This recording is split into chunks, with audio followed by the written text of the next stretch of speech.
창문 밖으로 희미하게 번지는 가로등, 불빛이 꺼지기도 전. 저는 그 불빛을 바라보며 커피포트에 물을 올렸습니다. 물이 끓는 소리가 조용한 부엌을 가득 채우며 이제 하루가 시작된다는 신호였습니다. 남편은 늘 같은 시간에 일어났습니다. 잠에서 막 깬 얼굴로 안경을 고쳐 쓰며 신문을 펼쳤죠. 여보, 오늘 회식 있어.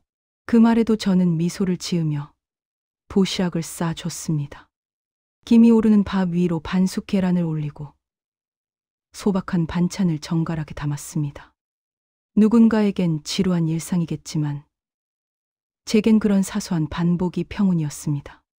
소리 없이 돌아가는 세탁기, 식탁 위에 놓인 아들의 사진, 그 모든 것이 제 하루를 단단하게 붙잡아 주는 의식 같았죠. 그리고 그 평온함의 중심에는 우리 아들 현우가 있었습니다. 30이 넘은 나이에도 여전히 제겐 어린아이 같았어요. 현우는 늦은 나이에 어렵게 얻은 아이였습니다. 그 애가 제게 와준 건 기적과도 같은 일이었죠. 그래서일까요? 저는 늘 아이를 조심스럽게 다뤘습니다. 감기라도 걸릴까? 상처라도 날까? 늘 불안한 마음으로 그를 품었습니다. 현우는 어릴 때부터 반듯하고 착했습니다. 학교 선생님들이 예의 바른 아드님이에요 라고 말할 때마다 저는 그 말 한마디에 하루의 피로가 녹는 것 같았습니다. 퇴근한 남편이 현우 머리를 쓰다듬으며 저는 조용히 미소를 지으며 그 모습을 바라봤죠. 우리 가족은 부유하지 않았지만 마음만큼은 늘 풍족했습니다. 식탁 위엔 따뜻한 밥 냄새가, 거실엔 아들의 웃음소리가 퍼졌습니다. 주말이면 새 가족이 함께 마트에 가서 장을 보고 돌아오는 길엔 현우가 먼저 제 손을 꼭 잡곤 했습니다. 그 손의 온기는 지금도 잊을 수 없습니다. 그 애가 있는 한 제 삶은 언제나 단단하고 반짝이는 빛으로 채워졌습니다. 그때까지만 해도 몰랐습니다. 그 평온했던 아침들이 언젠가 긴 어둠 속으로 사라질 줄은요. 현우는 정말 기적처럼 저희에게 찾아왔습니다. 결혼 10년째 되던 해, 이사는 제게 조심스레 말했습니다. 박영선 씨 임신은 어려울 것 같습니다. 그 말을 듣는 순간 세상이 조용히 꺼지는 듯 했어요. 병원 복도 한쪽 의자에 앉아 하염없이 울었습니다. 손끝은 차가웠고 심장은 텅 비어버린 것처럼 느껴졌죠. 그날 이후 저는 하늘을 원망하지 않으려 노력하며 그냥 이렇게 둘이서라도 행복하면 됐지 하고 스스로를 다독였어요. 하지만 그 말 뒤에는 포기와 체념이 고여 있었죠. 그러던 어느 겨울 아침이었어요. 아침을 차리던 중 어지럼증이 밀려왔고 그날따라 밥 냄새가 유난히 역했습니다. 병원에 들러 검사를 받았을 때 이사는 놀란 표정으로 제게 말했어요. 축하드립니다. 임신이세요. 그 한마디에 눈물이 쏟아졌습니다. 손끝이 떨려서 가방을 제대로 닫지도 못했죠. 밖으로 뛰쳐나와 공중전화 부스에서 남편에게 전화를 걸었습니다. 여보, 우리 아기 생겼어요. 잠시 정적이 흐르더니 소화기 너머로 흐느낌이 들려왔습니다. 그날 저녁 남편은 꽃집에서 작은 하얀 백합 한 다발을 들고 왔습니다. 이건 우리 아이야. 깨끗하고 향기롭게 태어날 거야. 그 말에 저는 다시 울었습니다. 그때부터 저희의 삶은 완전히 달라졌습니다. 매 끼니마다 영양가 있는 음식을 챙겼고 출산 준비로 방 하나를 새로 꾸미기 시작했죠. 커튼은 따뜻한 크림색으로, 벽에는 구름 무늬 벽지를 발랐습니다. 아직 태어나지도 않은 아이에게 말을 걸며 저는 하루를 보냈습니다. 현우야, 엄마는 내가 올 걸 알았단다. 현우가 태어나던 날, 병실에는 눈처럼 하얀 빛이 쏟아졌어요. 작고 따뜻한 생명체가 제 품에 안겼을 때 그 작은 손가락이 제 손을 꼭 잡았습니다. 그 감촉은 지금도 잊히지 않습니다. 세상이 조용히 멈춘 듯 모든 소리가 현우의 울음 속으로 빨려 들어갔죠. 그 순간 저는 확신했습니다. 이 아이는 우리 가족의 기적이다. 남편과 저는 매일 밤 현우가 자는 모습을 바라보며 이야기했어요. 우리 아들은 복덩이야. 하늘이 준 선물이야. 그때의 웃음소리와 아기 냄새가 스며든 이불 냄새가 지금도 제 마음 한구석에 고스란히 남아 있습니다. 그 시절의 행복은 인생이 우리에게 건넨 가장 눈부신 계절이었으니까요. 현우가 대학을 졸업하던 해 세상은 이미 바뀌어 있었습니다. 취업난이라는 단어가 뉴스에 매일같이 오르내렸고 젊은이들은 스펙을 쌓기 위해 밤을 새우며 자격증을 모으고 인턴 자리를 찾아다녔죠. 열정페이라는 말이 아무렇지도 않게 쓰이던 시절이었습니다. 세상은 아이의 노력보다 운과 배경이 더 큰 힘을 발휘하는 냉정한 곳이 되어 있었습니다. 현우는 그런 세상에 홀로 맞서고 있었어요.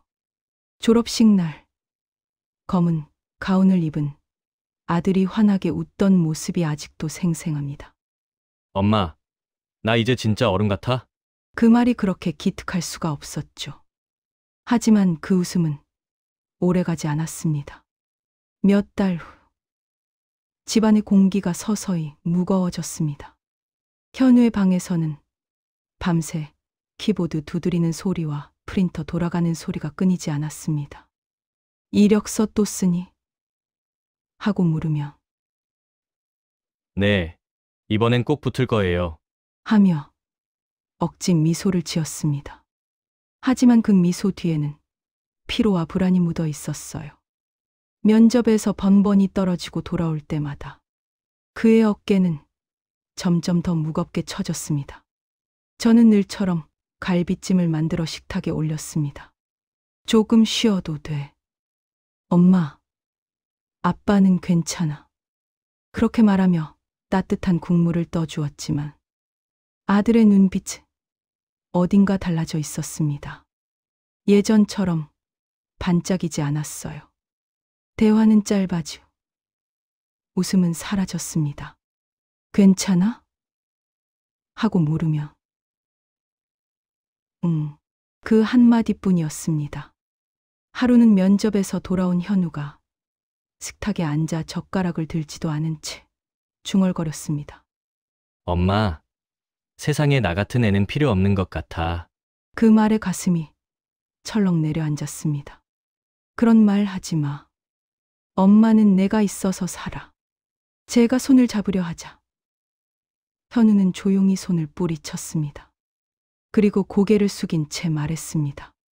죽고 싶다. 순간 제 손에서 젓가락이 떨어졌습니다. 바닥에 부딪히는 쇠소리가 이상하게 크게 울렸죠. 그 말을 들은 남편은 신문을 덮 조용히 방으로 들어갔습니다. 우리 부부는 아무 말도 할 수 없었습니다. 서로를 바라보다가 결국 아무 말도 하지 못한 채 그날 밤을 넘겼죠. 그 후로 현우는 점점 집 밖으로 나가지 않았습니다. 아침엔 늦잠을 자고 오후엔 컴퓨터 앞에 앉아 무표정한 얼굴로 화면을 바라봤습니다.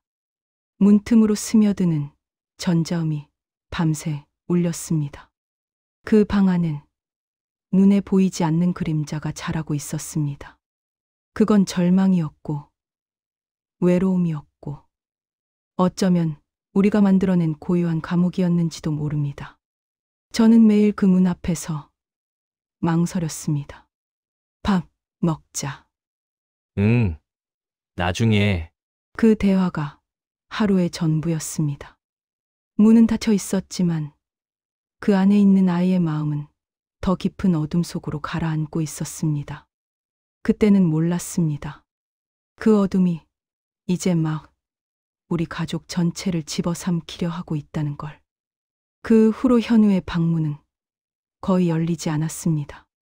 하루에도 몇 번씩 문 앞을 지나가지만 그 안에서 들려오는 건 키보드 두드리는 소리와 게임의 효과음뿐이었어요. 가끔 새벽이 되면 웃음인지 비명이 섞인 목소리가 들려왔고 담배 냄새가 문틈으로 스며들어 부엌까지 번졌습니다. 방 안의 공기가 얼마나 무거운지 문을 살짝 열어보기만 해도 내 숨이 막히는 것 같았습니다. 어릴 적 현우는 제 어깨를 주물러 주던 다정한 아이였어요. 엄마 피곤하지? 내가 해줄게요.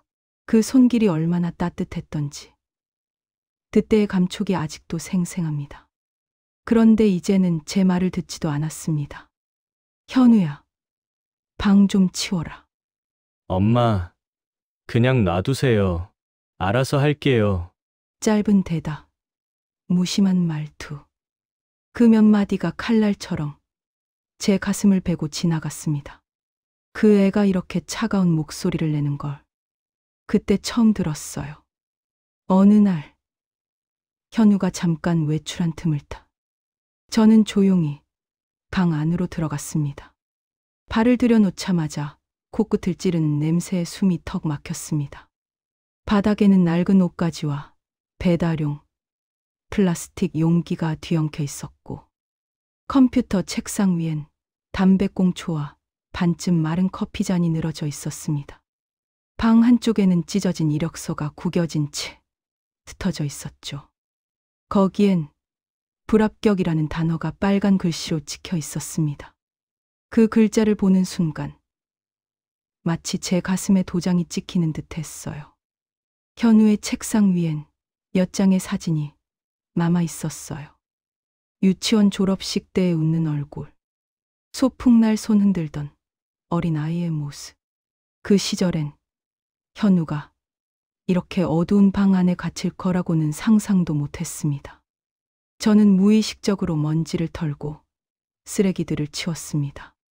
그러다 문득 책상 구석에 놓인 캔 맥주를 발견했어요. 하나, 둘, 셋. 세어보니 10개가 넘었습니다. 그 순간 저는 멍하니 서 있었습니다. 이 아이, 이렇게까지 힘들었구나. 문득 문 손잡이가 덜컥 움직였습니다. 심장이 쿵 하고 내려앉았습니다. 급히 쓰레기 봉투를 감추려 했지만 현우가 문을 열고 서 있었습니다. 붉게 충혈된 눈으로 저를 바라보며 말했어요. 엄마, 제발 제 일에 신경 좀 끄세요. 그 말은 꾸짖음이 아니라 포기처럼 들렸습니다. 그 애의 목소리엔 삶에 대한 의지도 분노도 없었어요. 그저 모든 걸 놓아버린 사람의 허무가 묻어 있었습니다. 저는 아무 말도 하지 못했습니다. 그저 문 밖으로 나와 조용히 서 있었습니다. 복도 끝 창문으로 들어오는 햇살이 희미하게 흔들렸어요. 아들이 스스로 만든 이 방. 그곳은 이제 단순한 공간이 아니라 세상과의 경계선이었습니다. 그제야 깨달았어요. 며칠 동안 저는 마음이 불안했습니다. 회사에서도 일에 집중이 안 되고 밥을 먹다가도 현우 생각이 났어요. 남편에게도 차마 말을 꺼내지 못한 채 그저 한숨만 쉬고 있었습니다. 그러다 결국 오래 알고 지낸 친구 정숙이에게 전화를 걸었죠. 정숙아, 우리 현우가 요즘 이상해. 방에서 거의 안 나와.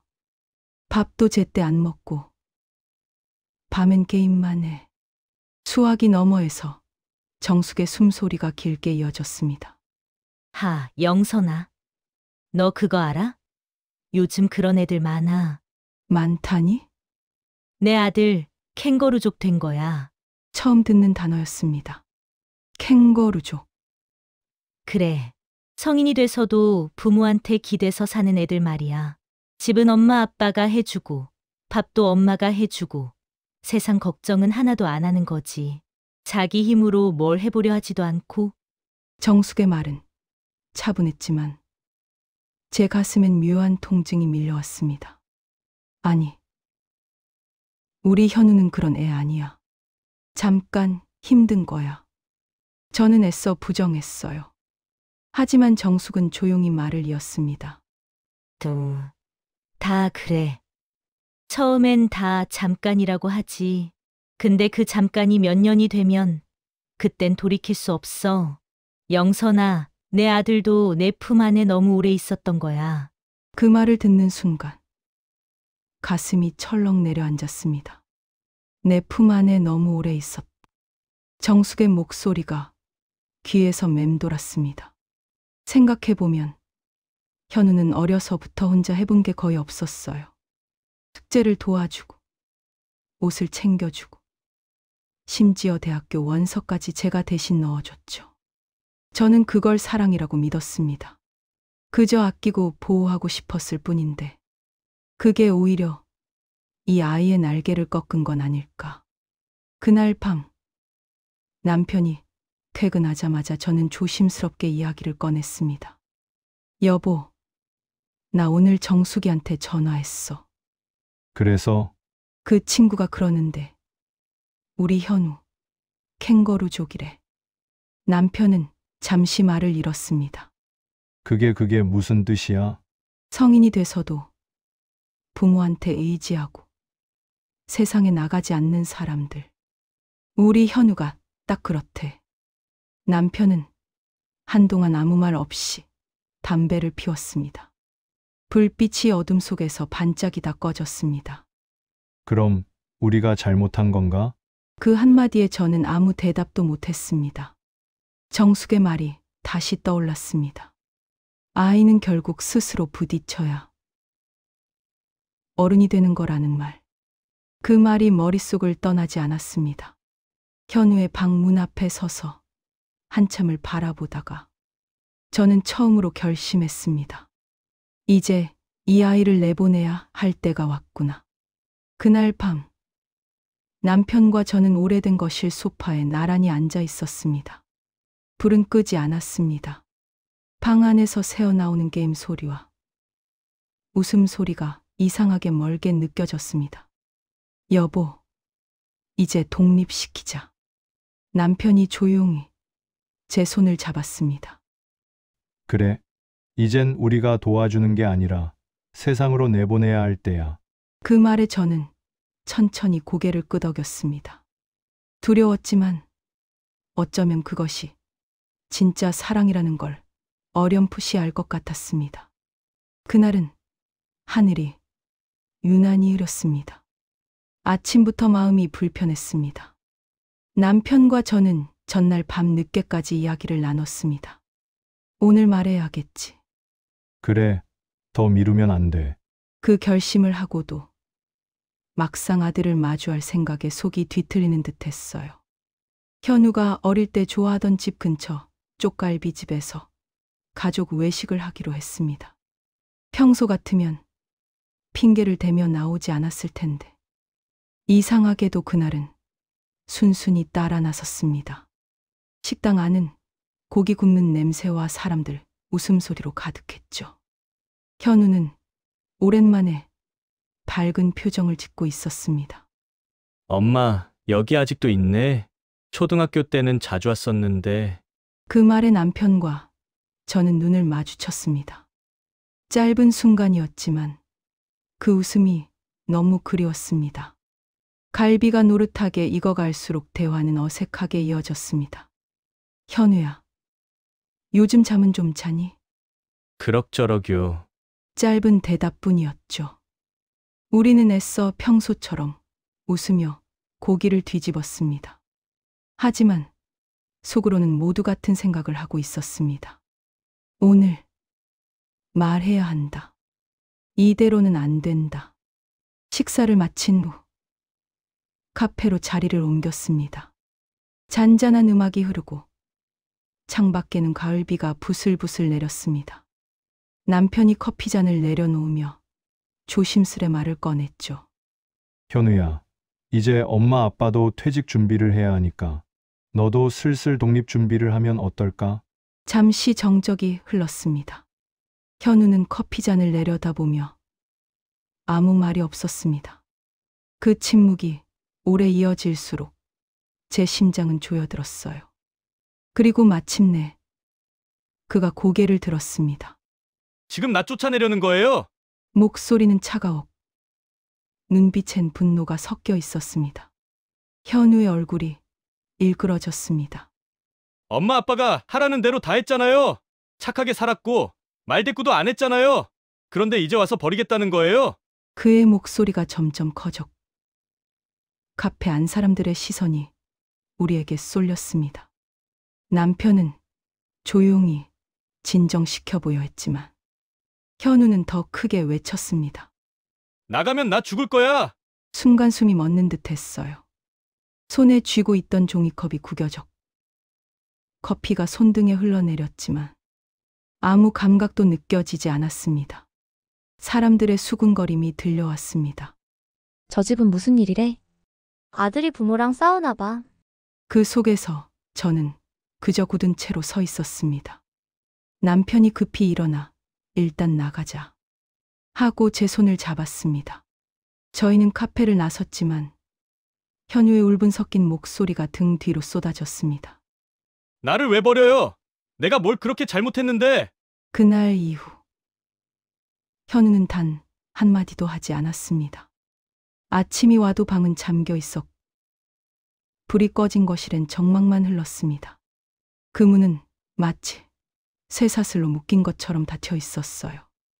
밖에서는 아무 소리도 들리지 않았지만 가끔 새벽이 되면 마우스 클릭 소리나 낮은 신음 같은 숨소리가 들리곤 했습니다. 그때마다 저는 문 앞에 서서 조용히 물었습니다. 현우야, 밥은 먹었니? 하지만 대답은 돌아오지 않았습니다. 벽 너머엔 그 어떤 온기도 남아있지 않았습니다. 남편은 점점 말이 없어졌습니다. 퇴근하면 말없이 현관 옆 의자에 앉아 담배만 피웠습니다. 길게 내뿜은 연기가 천천히 천장으로 올라갔고 그게 마치 우리 삶처럼 흩어져 사라지는 것 같았어요. 여보, 우리가 너무 늦은 걸까? 제 질문에 남편은 한참을 말이 없었습니다. 그러다 짧게 대답했죠. 아니, 너무 오래 참은 거지. 그 한마디가 그렇게 슬프게 들릴 수가 없었습니다. 부엌의 시계, 초침 소리조차 크게 들릴 만큼 우리 집은 고요했습니다. 예전엔 아침마다 들리던 엄마, 학교 다녀올게요 하는 아들의 목소리, 퇴근한 남편과 식탁을 사이에 두고 나누던 웃음소리, 그 모든 게 이제는 낡은 사진 속에서만 존재했습니다. 식탁 위에는 식지 않은 반찬이 놓여 있었고 누가 먹을지 모를 밥그릇이 덩그러니 남아 있었습니다. 그릇에 스며든 김치 국물 자국이 우리 가족의 세월처럼 지워지지 않았습니다. 밤이 되면 저는 현우의 방 앞에서 잠시 멈췄습니다.